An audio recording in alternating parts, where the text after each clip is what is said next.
Here in the South, music is almost as important as breathing. From bluegrass in the Appalachian Mountains and gospel in the Bible Belt, to blues in Memphis and soul in Muscle Shoals, it's all American music, born here in the Deep South and celebrated by a new generation.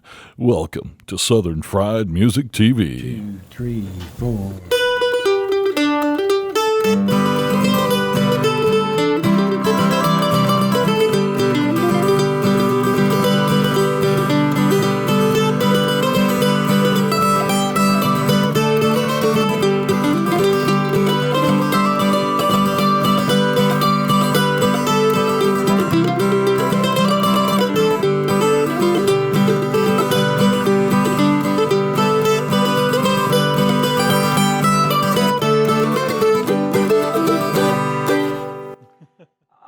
Ladies and gentlemen, we want to welcome you in today to Southern Fried Music TV. This is something that's kind of new in the market. We're pretty excited about it. We've been having a ball putting this puppy together. We certainly have. It has been quite a ride so far, just in the pre-production part of getting the show ready. Yeah, that's right. We've had a ball. Let me tell you what, we're going to have a show for you today that's going to be dynamite. This young lady that we're going to be talking with and interviewing and listening to, I remember the first time I heard her was on Morris Avenue in Birmingham, Alabama, and I'll just tell you how long ago it was. I had a head full of hair and a black beard. And she laughed when I said that. But she started out with a local group. She lived in Huntsville. A young lady named Claire Lynch, and of course the Front Porch String Band. She's come so far today. We've had her at the Foggy Hollow Bluegrass Gathering many, many times, but her talent level and her band level today is unreal, Carl. It was incredible. We got to see her at the Duggar Mountain Music Hall, spend a little time with her after the show, and it's amazing. It's like she has her own genre of music just herself. There's bluegrass, there's country, and then there's Claire Lynch. I know I was talking to the cameraman, Bill, and he said, I don't know what to expect. And I said, well, let me just tell you, just expect pure talent and so forth and so on. But anyway, we want to invite you to hang around. We're going to have a great interview. We're going to have some dynamite music. And let me just tell you, we're excited about Southern Fried Music TV.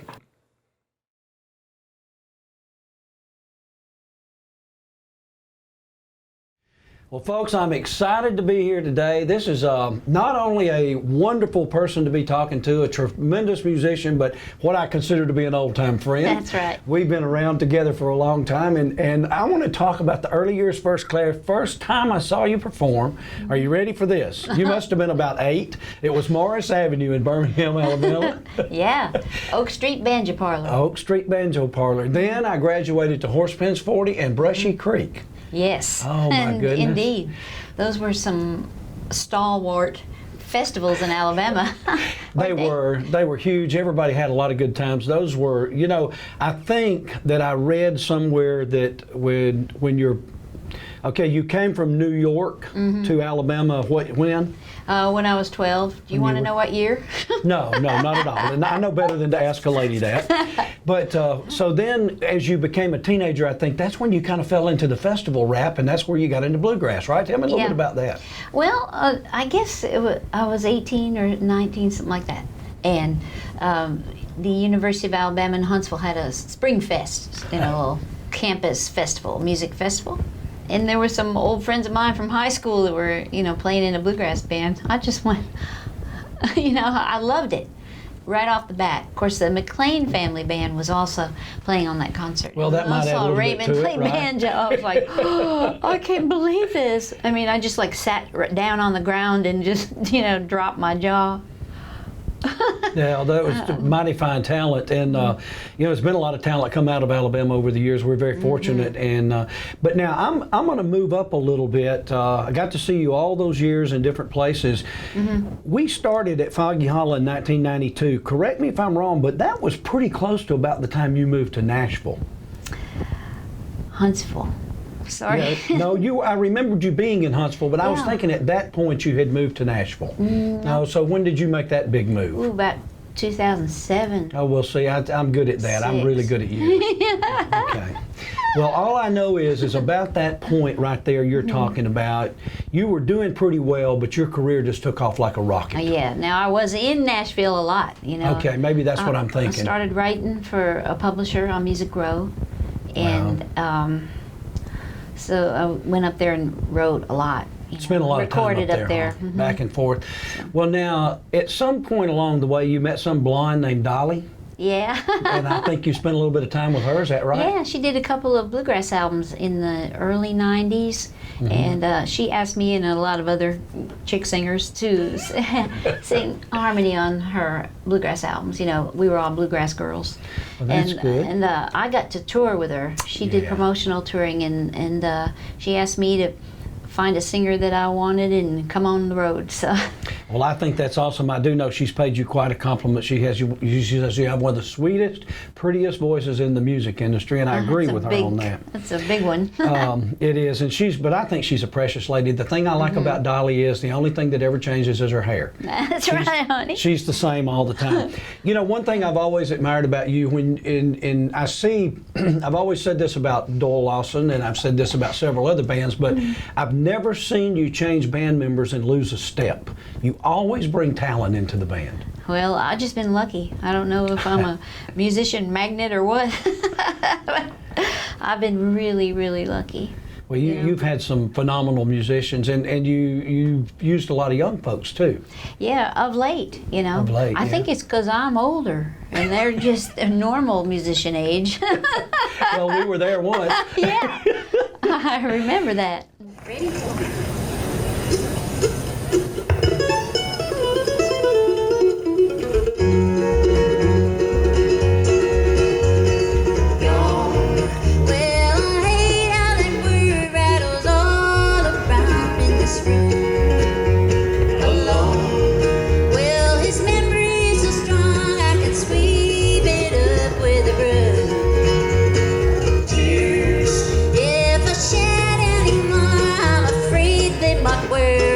Face. Yes, it's clear to me now that his love can never be replaced. Because love may be gone, but never forgotten. His memory won't leave you alone. And the train may be long gone from the station, but you still hear the whistle. Still hear that whistle.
You know, you're kind of thought of as a bluegrass musician, but I don't think that. I think that your music is Claire Lynch. I don't think that anyone else has your style. It'd be very nice to have that for, I was going to say hashtag, that's not it, brand.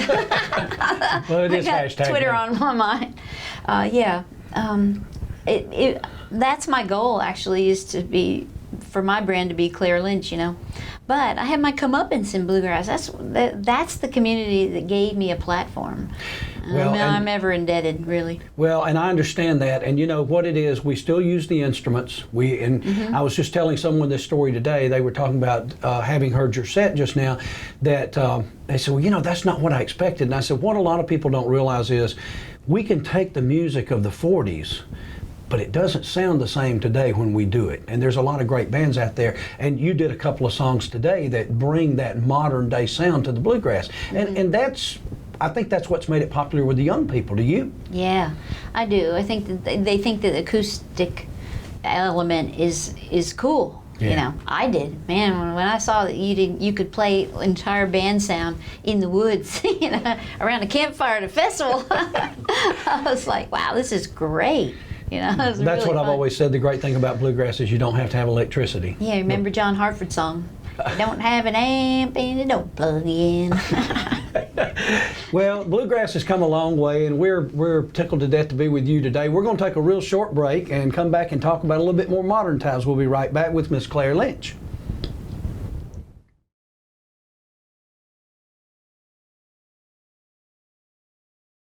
Well, we're back here with Claire Lynch, and I want to bring up to date a little bit. 2013 Female Vocalist of the Year. Yeah, that was a biggie.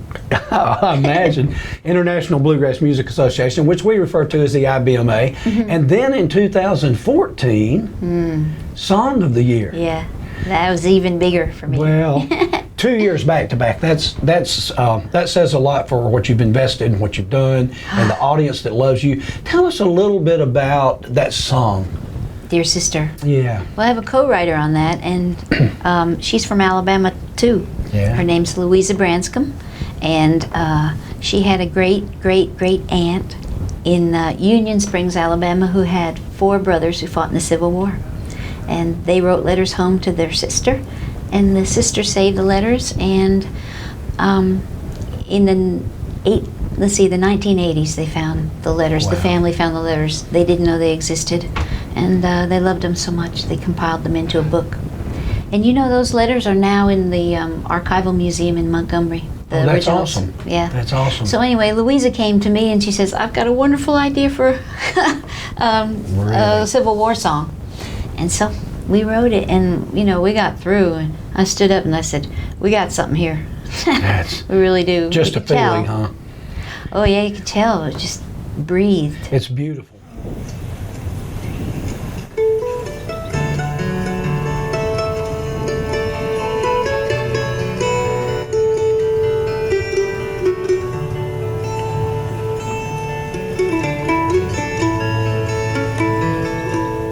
This could be my last letter. I may never see the cotton fields of home again.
see the cotton fields of home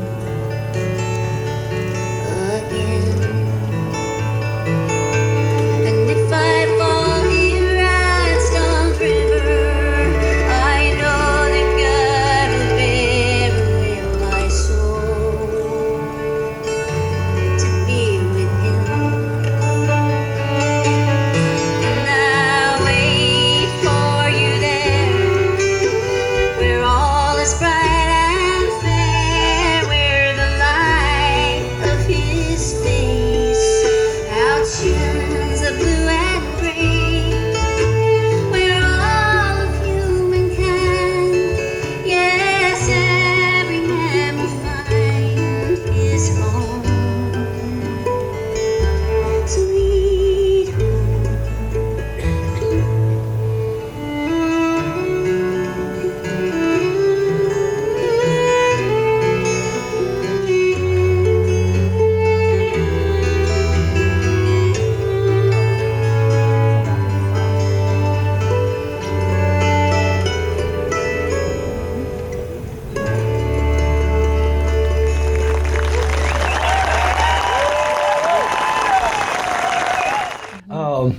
But anyway, I've had a lot of folks that we've covered over the years, and I've tried to send them to see your shows and suggested for them to listen to music. I'm yet to have anybody that's not satisfied. They're thoroughly impressed and surprised when they see you and hear you, and we're proud for you. I know you guys are traveling.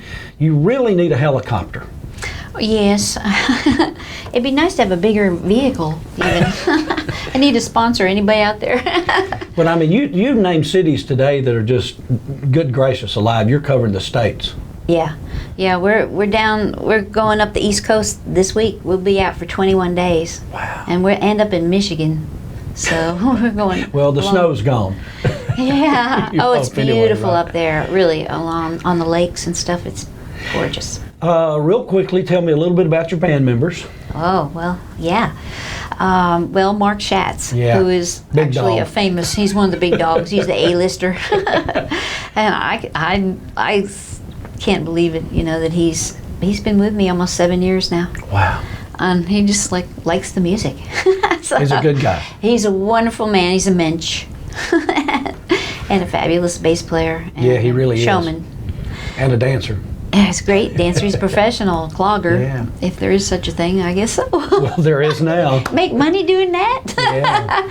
And then I have Brian McDowell, who at the age of 18 won a triple first place win at Winfield, including national flat pick champion on the flat Wow. pick guitar, first prize on mandolin, and first prize on fiddle. All three in 1 year is unprecedented. It hadn't been done before, or it hadn't been done since. It's disgusting. You want to scratch his eyes out. Oh, he was tremendous today, Yeah. too. And you have He's- another young man in the band. Brand new guy. His name's Jared Walker, and he's been recognized. He toured with Mike Marshall when he was like 11 years old. Oh, wow. He went to Italy and did a big mandolin festival over there. I mean, that's the beginning of his career. Goodness gracious. So he's super talented too, That's and they're great. such nice men. They're really fine young men. I got to tell you the truth. I was laughing. I said that the mandolin player on stage left, what's his name you just mentioned? Jared Yeah, I Walker. said Jared looks more like an investment banker. He just, he looks so nice up there. But the band's great. If you've never seen Claire Lynch and her band together, I'm going to fully suggest that you find out who they are. And I'll tell you what, if you'll hang around just one more minute, we're going to tell you about some places you can catch the band. Give me just 1 minute. We'll be right back.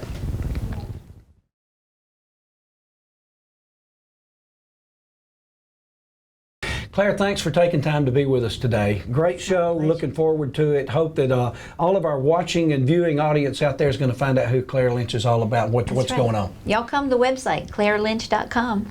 There it is. We'll see you soon.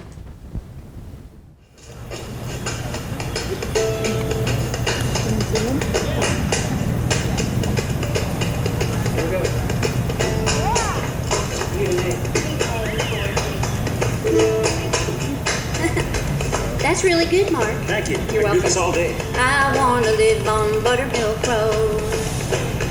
Summer is so fine. Apples ripen on the trees. stand in the kitchen drinking wine, barefoot summertime. I had a man on Buttermilk Road. His arms were brown and fine. He held the summer in his skin. I never slept so good at night. He held me through the night. Sounds good. I've been up and down on Buttermilk Road. Yeah, I know it all by heart. Where the gravel turns to sand, I can walk it in the dark just so I start.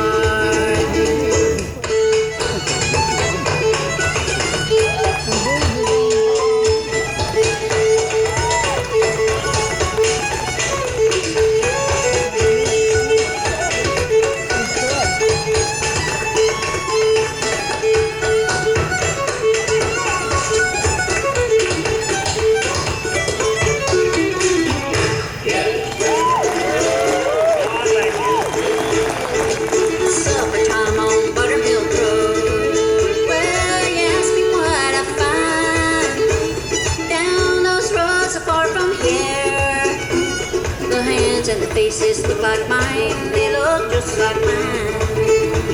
And the sage that grows on Buttermilk Road is no ordinary kind. In a gentle rain or a summer breeze, it can heal the most troubled mind, heal you anytime. Now I'm far away from Buttermilk Road, on my way to another show, and the snow falls soft on Bleecker Street. The sage and the wood smoke in my coat always takes me home.